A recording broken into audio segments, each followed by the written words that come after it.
اعوذ باللہ من الشیطان الرجیم بسم اللہ الرحمن الرحیم الحمد للہ والصلاة والسلام علی اہلہا اما بعد قال سبحانہ وتعالی فی کتابہ بسم اللہ الرحمن الرحیم فاسألوا اہل ذکر ان کنتم لا تعلمون۔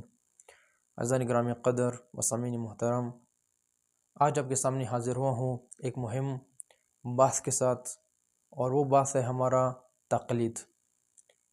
آج بعض لوگ ہم دیکھتے ہیں معاشرے میں، جو ممبر سے بھی دیکھتے ہیں کہ بعض ذاکرین جو ہے وہ تقلید کے خلاف باتیں کرتے ہیں اور مجتہدین کے خلاف بھی باتیں کرتے ہیں۔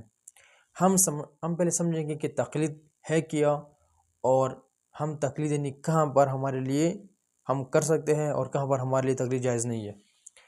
تقلید کا لغوی معنی ہے کسی کی پیروی کرنا، کسی کے پیچھے چلنا۔ اصطلاح میں تقلید کا مطلب ہے کسی جامع اور شرائط مجتہد کی تقلید کرنا بغیر کسی دلیل کے، یعنی اس فتویٰ پر عمل کرنا۔ یعنی ہم اگر مثلا تقلید کے مخالفین جو ہے، میں ان سے صرف ایک سوال کرتا ہوں، آپ تقلید کے ہم بھی اصول دین میں تقلید کو حرام سمجھتے ہیں، یعنی توحید، عدل، نبوت، امامت، قیامت، ہم بھی اس میں تقلید کو حرام سمجھتے ہیں۔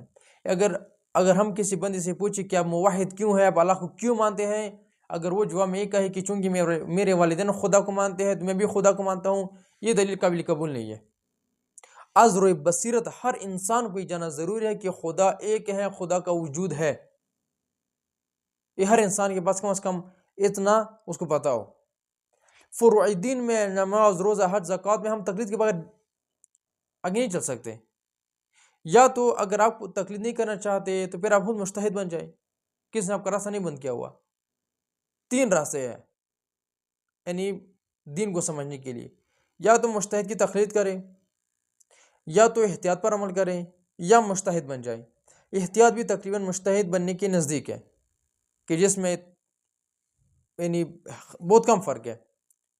اگر آپ نہ احتیاط پر عمل کر سکتے ہیں، نہ ہی مجتہد بننا ہے، تو پھر یعنی آپ کے مطابق بس دین صرف اتنا ہے کہ نہ رہے دری لگا کہ جنت میں داخل ہو جاؤ، ایسا تو نہیں ہے۔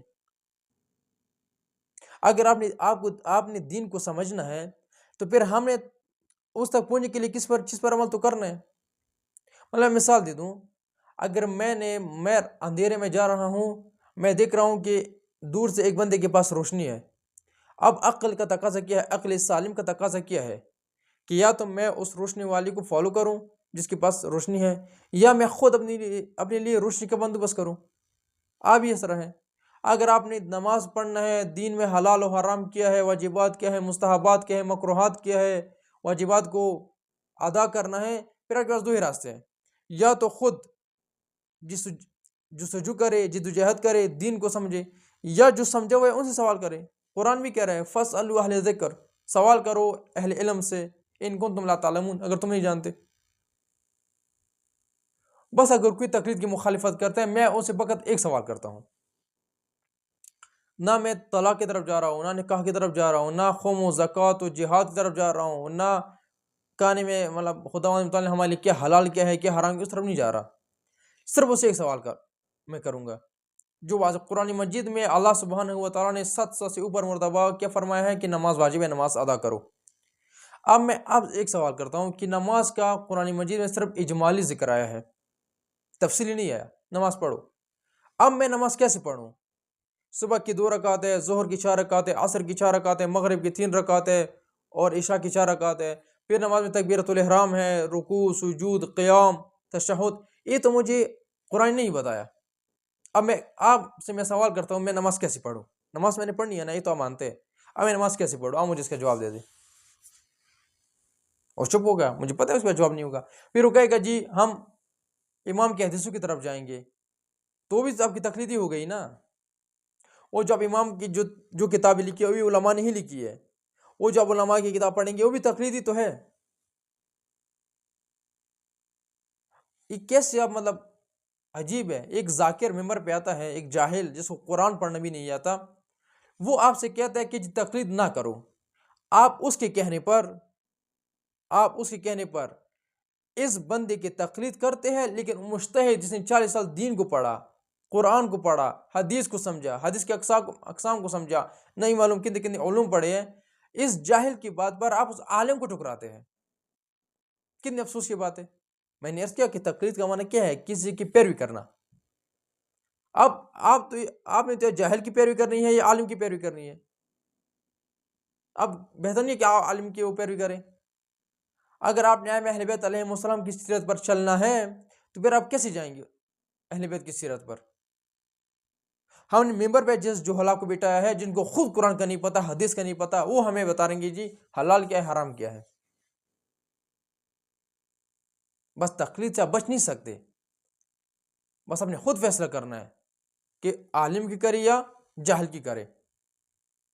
اور یہ تقلید نہ فقط یہ کہ ہم عقل سے ثابت کریں گے، بلکہ حدیث ہے ہمارے پاس، وہ میں انشاءاللہ بعد کلپوں میں عرض کروں گا. بعد کی ویڈیو میں انشاءاللہ اس تقلید کو از نقل سے ہی ثابت کروں گا، یعنی روایات سے.